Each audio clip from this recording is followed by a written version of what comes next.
Chaos erupts as pandemic Horde implodes from within. Months of fighting between the Imperium and Horde led to endless standbys, where out of 10 fleets, only one would actually engage. Frustration grew. Pilots followed orders, trusted their leaders, and waited for a fight that never came. Then came the strategic retreat. Many thought it was a clever tactic, curious on what pandemic Horde's next moves were, until intel leaked from Goonswarm revealing a full-scale invasion plan. And then, the bombshell. Hearing this news, Gobbins, now the ex-leader of pandemic Horde, turned tail and ran. In a rambling announcement, he claimed they were leaving their own coalition, calling massive alliances pointless, and declaring he was stepping down. Months of confusion gripped Horde's members. They waited, unsure of what was coming next, told of a new super umbrella to protect more crab beacons as they pulled further and further from the Imperium's reach. But what most didn't know was that behind the scenes, a cabal within pandemic Horde had a different plan. While the line members retreated, leadership was quietly moving their assets out of Horde-controlled space entirely, using the move as a guise, and securing their own wealth long before the collapse. This wasn't chaos by accident. It was planned, and every piece of the puzzle was finally falling into place. But that was only the beginning. Goons, tired of endless blue balls, unleashed a full blockade.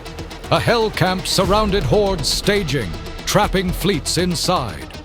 After months of trying to fight, they weren't going to let them be cowards and flee. Super capitals sat idle and thousands were left in the dark as leadership drained alliance wallets and fled to safety, abandoning their members and leaving chaos in their wake. And that, my friends, is how it all came crashing down. In a final act of defiance, Horde line members refused to back down. They unleashed a massive counterattack that even the Imperium didn't see coming. Thousands of pilots undocked in capitals and fired straight into the blockade. Will they break through? Will loyal members of pandemic Horde prove everyone wrong?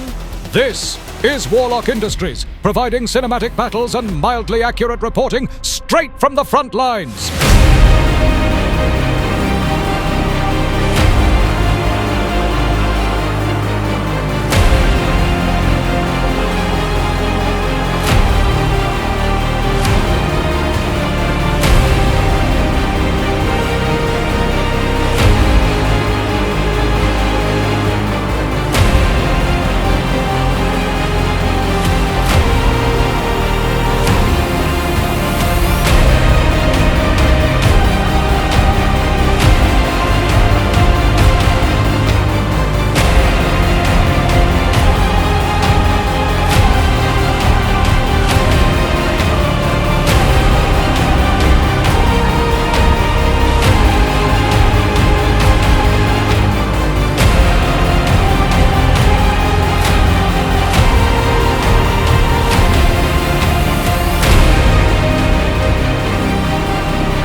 Pandemic Horde unleashed their capitals, the Imperium had no immediate counter. After hours of the blockade, ships were wiped out one after another, and for a brief moment, Horde began to gain the upper hand.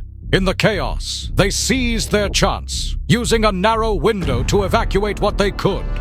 But this was far from the end. Goon Swarm, defiant after months of quiet and hungry for blood, refused to retreat. They didn't want safety. They wanted a fight. Asher Elias, the leader of the Imperium, led his fleet straight into the storm, cutting through the chaos, dropping bubbles, and severing their enemies from jumping out. He came for destruction, and destruction is exactly what he gave. Yet beneath the fire and wreckage, a darker story was unfolding. In a desperate counter, loyal Pandemic Horde members were once again used as bait. While their frontline pilots held the line, their own leadership, the cabal behind the curtain, pulled out their remaining Titans and Supers, leaving their forces stranded. Years of betrayal had begun to seep through the ranks of Horde, an infection that would soon consume them from within. Pandemic Horde, believing they had regained control, were crushed beneath staggering losses. The Imperium rallied its capitals, turned the tide, and reclaimed the grid, fighting once again for the keys to the undock. In the aftermath, Horde's strength shattered. Even a Titan fell, another mark of a dying empire. During the chaos, a keepstar was randomly placed on grid. I was pulled from the fire by an ally when I was randomly attacked. And even when the cluster itself seemed to favor Pandemic Horde, the Imperium was swift and precise, ensuring that most don't get out alive. Amid the wreckage, an offer was made. Goons proposed a deal, appoint a capable leader, and they would grant Horde 6 months of peace, giving time to rebuild what little remained, to become a force that their coalition was once known for, and becoming one of the greatest rivals that New Eden has ever seen. But peace in New Eden is an illusion. The leaders of Pandemic Horde fled, stole assets, and left their coalition to die. The future is uncertain, but this war is far from over. And soon, the keepstars, the capitals, and trillions in assets will burn at the hands of the Imperium. As always, this is Warlock Industries, reporting from the front lines, one visual masterpiece at a time.